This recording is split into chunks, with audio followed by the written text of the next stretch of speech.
Thanks to all of you for being here. So I'm Kirthevasan, Kandasamy, and I'll be telling you about how you can use reviews for pricing under uncertainty. So this is joint work with Wenshuo, Nika, Haghtalab, and then Vitercik. See Nika over there, and Ellen is over there as well. So this work is motivated by the fact that online marketplaces are ubiquitous nowadays. And there are many reasons for this. It's convenient for many customers. It provides many options. And most pertinent to this talk, it usually comes with reviews. And you don't need me to tell you that customers use reviews to make informed purchases nowadays. But when you're looking at reviews, when you're making a purchase, you don't just look at the average review. You're also looking for specific information depending on what type of customer you are. So here, for instance, suppose I'm looking to buy a skillet. And from the looks of it, this seems to have very good reviews. But if I were to look at how it performs in the oven, it seems to warp a lot. So if I'm the type of customer who would want to use this in the oven, I would probably not make this purchase. Similarly, if you're looking at skincare products, you want to make sure that the product works well on your skin type. So as customers, reviews can be useful because it will help them understand if the product is right for them. Or in other words, it will help them learn their value for this item. But reviews can also be helpful for the seller as well because it will help them gauge the demand for their product, which in turn means they can set prices to maximize revenue. And so what we want to do in this work is to study how reviews can help both sides of the market. And we're going to do this in the context of a really simple posted price mechanism. And let me quickly tell what that is, just to bring everyone on the same page. So we have a single seller. Each customer has a certain type I. So we're assuming there are D types over here. And there is some distribution, script P of these buyer types. All buyers of type I have value theta for this item, which is what I've shown over here in green. And without loss of generality, we'll assume that they are in increasing order. And by value in this talk, I'm referring to the ex-ante value. I will talk about ex post values in a few slides, but for now, value means ex-ante value. So the seller posts a price P for the item, and the buyer will purchase if their value is larger than the price. Now, there are a couple of issues in realizing a posted price mechanism. First of all, the seller wants to maximize revenue. And many of you might recognize this formula, but if you don't, the only thing you really need to know is that to choose the optimal price, you need to know this distribution script P. But if you do not know the distribution, then you won't be able to choose the optimal price. And second, it also assumes that buyers know their values, theta I. So as a buyer, you might know your type, but you may not know your value. So for instance, you might know that you want to use the skillet in the oven, but you may not know how well that particular skillet is going to perform in the oven. And if you think about how this usually plays out in practice, due to uncertainty about values, buyers tend to be risk-averse. That is, even if the product is right for you, if you do not know that it is the right product for you, you may not be willing to pay a high price for that product. And what we want to do in this work is model this risk aversion and study how both the sellers and the buyers can learn the distribution and their values using reviews. Of course, we are not the first people to study learning from reviews. There is a bunch of papers, some of which I've listed over here. And in terms of the main differences, in our work, we assume that buyers are risk-averse, whereas most of the prior work assumes that buyers are risk-neutral. Unlike prior work, we don't assume that the buyers share a same policy, a decision policy on whether or not they're going to buy or not buy. And also the focus is different. Most of this work, they think about how you might do Bayesian posterior updates under these different review systems, whereas we are looking at an online learning framework when there is uncertainty on both sides of the market.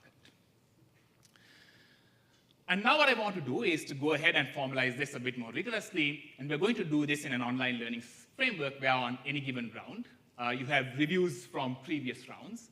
And so the seller is going to choose a price, and the current price can, of course, depend on the feedback they've received from previous rounds. Then a new buyer of type IT arrives, drawn from this distribution. And this buyer is going to come, look at the previous reviews, and then make a judgment on what her value is. And if that value is larger than the price, they will make that purchase. And I will explain what this phrase means more rigorously a few slides down the line. And then if the buyer buys, she leaves a review based on experience of using the item. Otherwise, there is no review. So the seller can receive some feedback, as can the future buyers, but there is an asymmetry to this feedback. You have this review only if the buyer purchases. Otherwise, you don't really know anything except for the fact that there was no purchase. Right? And now what I want to do is to go ahead and explain what each of these phrases means, what it means for a user to believe that her value is larger than the price, and what it means to leave a review based on experience.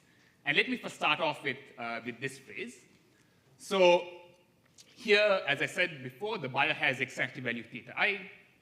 The buyer's actual experience, or the exposed value, we're going to assume is some random variable whose expectation is theta I. And in this work, we're going to assume that this exposed value depends on exogenous factors which cannot be known at the time of purchase. So this, for instance, could be manufacturing defects. So what this means is that the buyer is going to make this purchase based on their ex-ante value, because they cannot account for these stochastic factors at the time of purchase. However, when you review the item, your review is always based on your exposed value, right? So what we say is a review means you're revealing this tuple, that is your type and your exposed value, if you make that purchase. And of course, as I said before, if you do not make the purchase, you don't know the customer's type, let alone their value. Right, now let me explain what it means for a user to make a purchase or believe that her value is larger than the price based on past reviews. And here we want to trade off between two things. First of all, we want to account for the fact that buyers are risk averse because they are uncertain about their ex-ante value. So the buyer's purchase decision is based on the ex-ante value, but if this ex-ante value is unknown, then they may be unwilling to make that purchase at a high price. So the risk aversion is coming from the uncertainty about the ex-ante value. But at the same time, buyers cannot be overly conservative. So the buyer cannot come in and say, I'm only going to pay a really small price because I don't know my value exactly. It would be unrealistic, but also it would be hard to make progress on this problem. And so the way we do this is by introducing this notion called eta risky buyers. So on each round, a buyer arrives with some threshold function tau t. And this threshold function can, of course, depend on past reviews. And so the buyer is allowed to choose this threshold function the way she wants, but it has to be at least 1 minus eta lower confidence bound on this value. So what that means is specifically it has to look like this. So if phi it are the reviews from past customers, you can think of this as your average value, which is an estimate of the ex-ante value. And then here you have the standard uncertainty term. So this is like a standard lower confidence bound. And all we really say is that this threshold function cannot be smaller than this. And you can think of this as trying to bound the pessimism a buyer can exhibit. So we do allow the buyers to be risk averse, but they should be willing to at least take a small risk. And in this context, it specifically means that there's some small probability eta with which they may overestimate their value. Right? And with this, now we can define the regret. So after t rounds, the regret is simply t times the optimal revenue, where p star is the optimal price when both sides of the market have complete information. This is the revenue that you've actually realized. So on round t, it is pt times whether or not there was a purchase on round t. Right, so now I will go ahead and dive into our algorithms and our results, but before this, I want to introduce some of the challenges in designing an algorithm here, right? And the main challenge really has to do with the fact that how you price affects how you learn. So on the one hand, the seller wishes to choose high prices on each round because that would allow them to maximize current revenue. But if you set high prices, it means there may not be a purchase, which in turn means there won't be a review, and that is going to affect both the buyer's learning and the seller's learning. So the seller won't be able to gauge their demand, and future buyers will not be able to estimate their value. And I will expand on both of these challenges now. So first of all, let's talk about how pricing affects sellers' learning. And what I want to show you in this last slide is that even if the buyers knew their values, so let's assume for a moment that the buyers know their values, the seller needs to price conservatively. That is, the seller cannot set a very high price. to see why, suppose that this is your distribution of types, and just by eyeballing it, you'd be able to say that the optimal price is over here, because you have a sufficient number of people who are willing to make this purchase at this price. But of course, you do not know this distribution, or you do not know P star either. Now, suppose you chose the price at a certain round to be PT. This means every time a customer of these two types arrive, they would be willing to make that purchase. So for now, we are assuming that the buyers know their values. And so you, as a seller, you would be able to learn about the distribution on both these types. But you have no idea what's going on over in this side of the distribution. So for all you know, the distribution could look like this, which means P star is over here, or it could look like this, which means P star is over here, or it could look like this. Right? So if you set the prices too high, it means there is no feedback about your low-value types.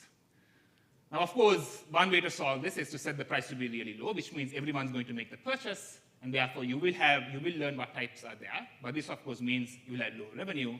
And as a seller, you need to trade off between these two factors. The second challenge, which is actually the more serious challenge, at least from a statistical standpoint, is that pricing also affects the buyer's learning. Right? So a buyer's purchase decision, as I told you before, depends not just on her value, but how certain she is of her add value as well. So to illustrate this, let's go back to this cooking pan or the skillet example. And suppose we have two types of buyers, the stovetop buyers and the grill buyers. And these grill types, we have good reviews, but there are only a few of them. Whereas these stovetop buyers, the reviews are not that great, but there are many of them. Right? So suppose a new stovetop user shows up. They will look at these reviews and form an estimate of their value. But because you have a lot of reviews, they're also fairly confident about this estimate. So these confidence intervals that are shown in green here are fairly narrow. So this user is willing to pay a high price, almost close to this average value, because you have a lot of reviews. But if a new grill user shows up, they might have a large estimate, but because there aren't many reviews, they're going to be very uncertain. And so they may not be willing to make pay a high price because there is a lot of uncertainty here. Which leaves the sellers with a dilemma. Should you keep the price high, or say around $42, and only target your stovetop users? Or should you keep the price low for the moment in the hope of attracting more grill users, collecting more revenue, and so that these confidence intervals will shrink, so that in the hope that you would be able to attract these customers in the long run as well? And the way we resolve both of these challenges is via a two-phase algorithm. And in the first phase, we run it only for a small number of rounds. We offer the item for free, essentially. And we observe, and the goal here is to observe IID samples from this type distribution, and then eliminate types that do not appear often enough. So the main purpose behind phase one is really to eliminate these low probability types. And if you're doing this for t rounds, you're only running this for t to the 1+ round, so it doesn't really contribute much to the regret. And then what we're going to do in phase two is we're going to call this set S0 and then keep updating it in every single round. So on round T, we will set the price PT to be low enough so that the buyers in ST will buy. I'll show how that is in the next slide.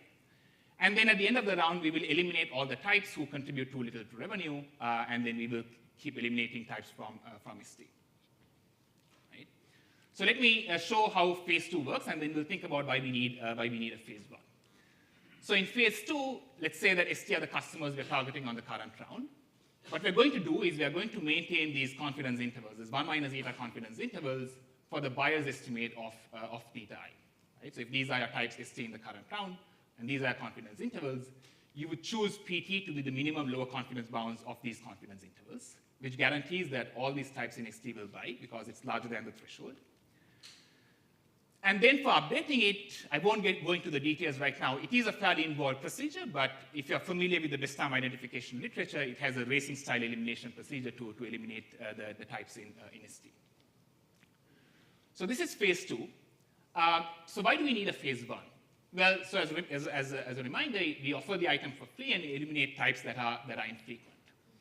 So suppose we had not. So suppose here we had this type 4 user who has a high value but have a low probability over here, right? So which means that there won't be a lot of reviews, which in turn means there will be a lot of uncertainty about their value. And in order to attract this customer, you will have to set the price to be quite low, which in turn means you will be losing out on revenue from these customers who would be willing to pay a high price for this item. Right?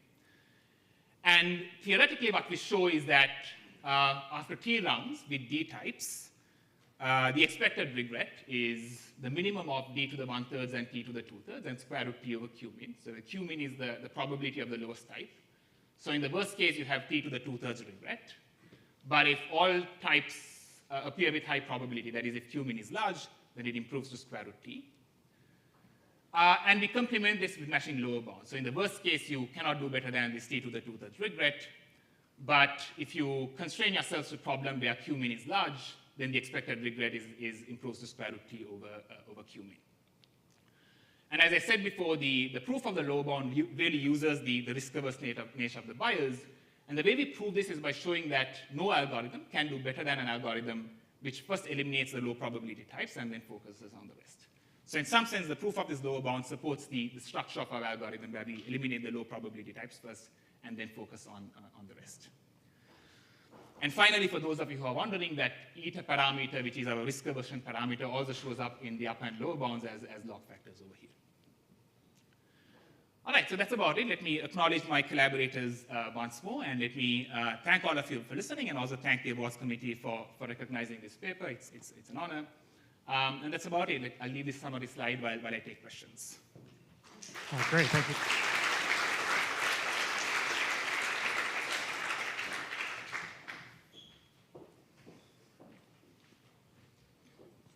Great talk. Do you assume that you know the risky factor eta, and can you handle distributional, like different customers having a different risky factor? So the first question is, it seems that the algorithm needs to know the parameter eta. Right, yeah. And the second question is, what if we had different customers with different risk patterns? Can you incorporate that? So I think the only assumption, as I said, is we have a low bound on how much risk aversion you can display. So as long as you know, like if all customers satisfy that eta, I think that's okay. So different customers, you can have very optimistic customers as well. In that case, that's fine. So, but we do need to know that eta for this algorithm. Yes, yeah. You assume that every single person who buys the item leaves a review and leaves an accurate review. Right. I mean, so, how reliant are you on that assumption? Right, so I think that is definitely a limitation. Because it seems like extremely strong. Right, it is definitely a limitation, so assuming that everyone leaves a review. Yeah, so I think it's something they're thinking about. I think if you look at some of the empirical work, people tend to leave reviews. If you are very unhappy about the item, you would leave a review, saying you would complain about it, whereas sometimes you also leave a review when you're very happy about the item. So there is a skew in the reviewing patterns that we've kind of observed, right? I think we could, so we actually, this is how we started studying this problem. I think you can solve it, but I also feel like the algorithm wouldn't be quite interesting because like you could have a really simple algorithm that achieves like a minimax rate in there. But yeah, you could study that as well. Perhaps you could make new assumptions and get better rates, but yeah. Quick question here. So the risk-averse agent that you're considering is having some flavors of the greedy agents in incentivizing exploration literature. So I was wondering if you have thought about hiding the reviews, because there are these papers like Nika et al. Incentivizing exploration with selective data disclosures that shows you can actually pass the T to the 2/3 type of bound. Okay. So have you thought about that in your context? So if I'm understanding your question correctly, are you asking if the seller has something to gain by hiding the reviews, by not showing information, or maybe only showing part of the information without showing everything? Yeah, that's a good question. We haven't really thought about that. I guess there are also some ethical considerations. If you as a seller, you decide you're going to hide some information just as a way to maximize revenue, but at least like under assumptions, it seems like the more information you reveal to the customer, the more willing they'll be making to purchase, at least under this model. But I'm sure you can look at further models where that could be helpful. So. All right, thanks very much for that excellent talk. All right, okay, thank you.